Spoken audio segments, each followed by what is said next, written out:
রিপন ভাই, আপনি জানেন যে গতকাল মানে 26শে মার্চ বিএনপির নাম নিয়েও বিএনপিকে হুঁশিয়ারি দিয়ে জামাতের দ্বিতীয় প্রধান নেতা বলেছেন, বিএনপি যখন দেশ শাসন করেছেন 12 থেকে 13 জন স্বাধীনতা বিরোধীকে প্রেসিডেন্ট বানানো হয়েছে, মন্ত্রী এমপি বানানো হয়েছে।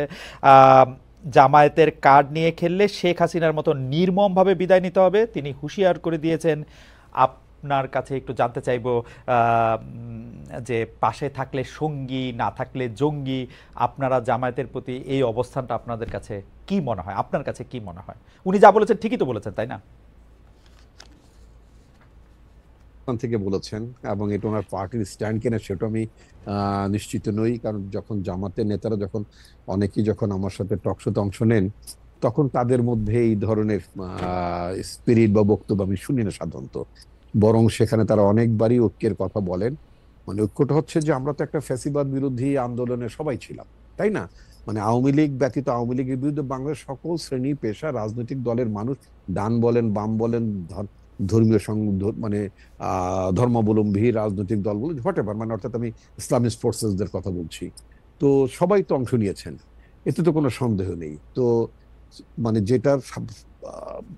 মানে দলীয় ফোরামের বাইরে যে আলোচনাগুলো হয় সেখানে আমরা যেটা শুনি যে আমাদের চূড়ান্ত বিজয় অর্জন না হবে। চূড়ান্ত বিজয় বলতে আওয়ামী লীগের পতন করতে শেখ হাসিনা পালিয়ে গিয়েছেন, একটা অন্তর্বর্তীকালীন সরকার মানে এখন দায়িত্ব নিয়েছে, এটাই কিন্তু চূড়ান্ত বিজয় না। শেখ হাসিনার যে অপশাসনটা ছিল, গণতন্ত্রের বিরুদ্ধে তার যে কাজগুলো ছিল, নির্বাচন ব্যবস্থার বিরুদ্ধে তার যে কাজগুলো ছিল, অর্থাৎ একটা টোটাল একটা ফ্যাসিবাদী কাঠামো তিনি তৈরি করেছিলেন। সেই কাঠামোটাকে ভেঙে বাংলাদেশ রাষ্ট্রকে একটা গণতান্ত্রিক রূপান্তরের দিকে নিয়ে যাওয়াটাই হচ্ছে সবচেয়ে মানে বড় চ্যালেঞ্জ সকল রাজনৈতিক দল বা মানে আপনার 5ই আগস্টের বিপ্লবী বিজয়ী দলগুলোর এটি মানে আপনার লক্ষ্য থাকা উচিত।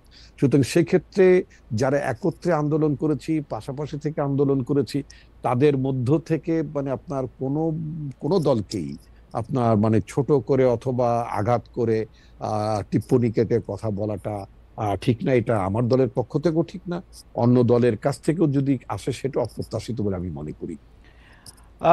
ডক্টর রিপন, আপনার কাছে কি মনে হয় না যে এই বিষয়টার আসলে একটা ফায়সালা করা প্রয়োজন? কারণ মানে আপনি যেটাকে টিপ্পনী কাটা বলছেন, সেটা কিন্তু বাংলাদেশের রাজনৈতিক আদর্শের জায়গায় যে একটা বড় দুইটা প্রশ্ন, সেই প্রশ্নটাতে আপনারা বারবার মুখোমুখি হচ্ছেন বিএনপি এবং জামাতে ইসলামী।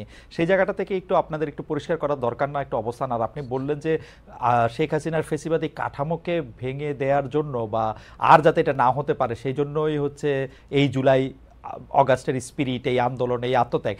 কিন্তু আপনারা তো অ্যাবসলিউটলি শেখ হাসিনার স্পিরিটের মধ্যে আছেন বলে মনে হয় অনেক ক্ষেত্রে। আমি উদাহরণ দিতে পারি রিপোর্ট ভাই, আপনি যদি আমাকে ক্ষমা করেন, যে হ্যাঁ, না, না, নিশ্চয়ই, যে নিশ্চয়ই। ধরেন চাঁদাবাজির দিক দিয়ে কে কোথায় থাকবে, কে কোথায় কি করবে, এটা দিক দিয়ে সংস্কারের প্রশ্ন, সংস্কারের কথা শুনলেই আপনাদের খারাপ লাগে। কিন্তু সংস্কার খারাপ কি? সংস্কার করলে আপনাদের কি অসুবিধা? আচ্ছা, ধন্যবাদ আপনাকে, আপনার চমৎকার কথা বলেছেন।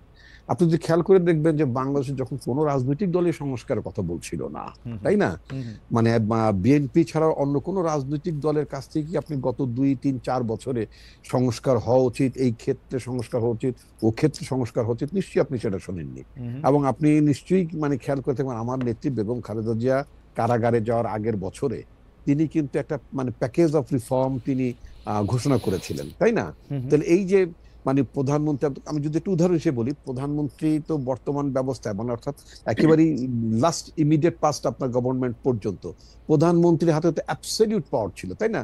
শি এনজয়েড অ্যাবসলিউট অথরিটি, তাই হুম না? হুম হুম। তো এখন এই ধরনের অবস্থায় থেকে কোন প্রধানমন্ত্রী চাইবেন, কোন রাজনৈতিক নেতা চাবেন যে তার ক্ষমতা অন্য কেউ শেয়ার করুক অথবা তার ক্ষমতার আসুক, ভারসাম্য আসুক? একথা তো বেগম খালেদা জিয়া সেই 2016-17 সাল থেকে বলা শুরু কারণ তিনি করলেন। বিরোধী দলে ছিলেন তখন, সেজন্য না রিপন ভাই? রাইট। না, না, না, না, এটা আপনি বলতে পারেন, but it is our commitment. এটা তো আমাদের আমাদের যে মানে রিফর্ম প্রপোজালস, আমাদের রিফর্ম প্রপোজালস এর মধ্যে তো আমরা এই কথাগুলো আমরা তুলেছি। হুম প্রধানমন্ত্রী প্রেসিডেন্টের ভারসাম্য হুম থাকবে, তারপর আপনার মানে পার্লামেন্টে আপনার মানে চেক অ্যান্ড ব্যালেন্সের জন্য আপনার দ্বিকক্ষ পার্লামেন্ট থাকবে। যদিও ব্যক্তিগতভাবে আমি দ্বিকক্ষ মানে উচ্চকক্ষ নিম্নকক্ষ পার্লামেন্টের ব্যাপারে মানে ব্যক্তিগত, আমি তো দলের মধ্যে একটা মানুষ, তাই হুম না? হুম হুম। তো সুতরাং আমার নিজেরও তো মানে পছন্দ অপছন্দ থাকতে পারে। তো আমার পছন্দটা হয়তো যারা পছন্দ আমরা করি বা না করি তাদের মধ্যে হয়তো আমি মানে আমি সংখ্যা লঘিষ্ঠ হয়তো, হুম হ্যাঁ হুম আমি, কিন্তু আমি ব্যক্তিগতভাবে আপনার মানে উচ্চ কক্ষের ধারণার সাথে একমত নই। হুম হুম। কারণ পৃথিবীতে আমার দেখা অনেক উন্নত দেশে আপনার যারা উচ্চ কক্ষ নিম্ন কক্ষ নিয়ে আছেন, ইভেন আপনি যেই দেশটিতে বসে আপনি অনুষ্ঠান জি। পরিচালনা করছেন, সেখানে আপনি দেখবেন ওখানে সিনেট এবং কংগ্রেসের মধ্যে বিরোধ, এবং এই ধরনের বিরোধের মধ্য থেকে, তাই না, হুম, হুম। ওখানে আপনার রেভিনিউ বাজেট কিভাবে হ্যাম্পার করে, মানুষের বেতন হয় না, নানা ধরনের কিন্তু জটিলতা, মানে অনেক সময় মানে আপনার গভর্নমেন্টই আটকে যায়, এরকম একটা অবস্থা থাকে। ইভেন আমরা মানে যুক্তরাজ্য এই অবস্থা দেখেছি, তাই না? Right, right. এইগুলো খুব উন্নত ডেমোক্রেসিতে যেখানে এই ধরনের অচলাবস্থা মাঝে মধ্যেই তৈরি হয়, সেক্ষেত্রে বাংলাদেশের মতো দেশে যেখানে আমরা ডেমোক্রেসিটাই প্রপারলি প্র্যাকটিস করি নাই, বা মানে সময় গণতন্ত্রের নামে ক্ষমতা আসার পরও মানে আপনার সেই, যদি আপনি 72-73 সালের কথা যদি বলেন, ফার্স্ট যখন আপনার সংবিধান তৈরি হলো, সেই সংবিধান অধীনে যে নির্বাচনটা হলো, সেখানে তো গণতন্ত্রের আকাঙ্ক্ষার কথাই আপনার উচ্চারিত হয়েছিল। তারপর আমরা কি দেখি না যে সেখানে একটা গণতান্ত্রিক ভাবে একটা নির্বাচিত সরকার বা গণতন্ত্রের প্রতি প্রতিশ্রুতিশীল একটি সরকার কিভাবে আপনার মানে ফ্যাসিবাদী চরিত্র গ্রহণ করে, অবশ্যই, অবশ্যই, কিভাবে কিভাবে একদলীয় ব্যবস্থা যায়। অবশ্যই। সুতরাং আমাদের গণতন্ত্রের চর্চাটা কিন্তু নিরবিচ্ছিন্ন না, এক। হুম। তারপর আমরা গণতন্ত্রের চর্চার ব্যাপারে আমরা যে খুবই খুবই আপনার মানে কি বলে মানে শ্রদ্ধাশীল, সেটাও কিন্তু আমাদের পাস্ট অ্যাক্টিভিটিতে মনে হয় না, তাই না? না, সুতরাং রিপন এখানে ভাই, এই ব্যাপারে কিন্তু আমাদের কোনো সন্দেহ নাই। আশরাফ ভাই গুরুজন, উনি নিশ্চয়ই আরো ভালোভাবে বিশ্লেষণ করতে পারবেন।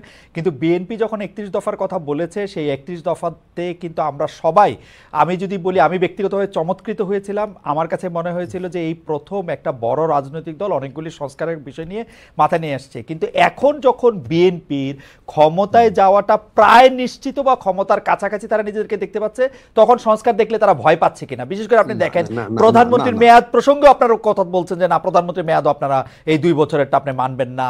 এর মধ্যে থেকে অনেক ইফস এন্ড বাটস আপনারা ইয়া আমি আমি করতেছেন। আমি আমি আপনাকে যদি এভাবে বলি, আমাদের দেশে এখন বর্তমানে প্রধানমন্ত্রী বা পার্লামেন্টের মেয়াদ 5 বছর, তাই না? তো আপনার এটাকে 4 বছরের কথা বলা হয়েছে। আমরা যেটা মনে করি 5 বছরটাকে আমরা যৌক্তিক মনে করি, যে একটা নির্বাচন আয়োজন করতে মানে মোর দেন $1 বিলিয়ন খরচ যায়, তাই না? অনেক টাকা খরচ যায় কিন্তু।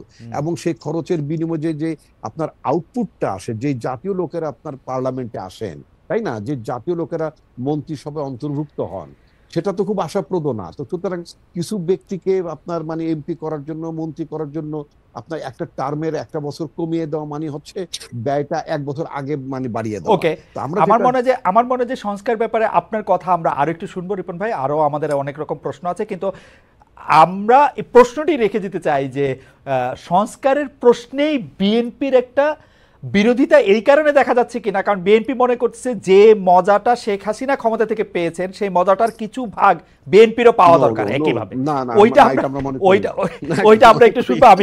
আমি একটু আশরাফ ভাইয়ের কাছে যেতে চাই। আশরাফ ভাই, আমরা যদি এই বিএনপি জামায়াতের প্রশ্নটা হলো রিপন ভাই যেটা বলছেন যে সেটা আসলে ফয়সালা হওয়া দরকার কিনা, সেই প্রশ্নটা যদি আমরা করি,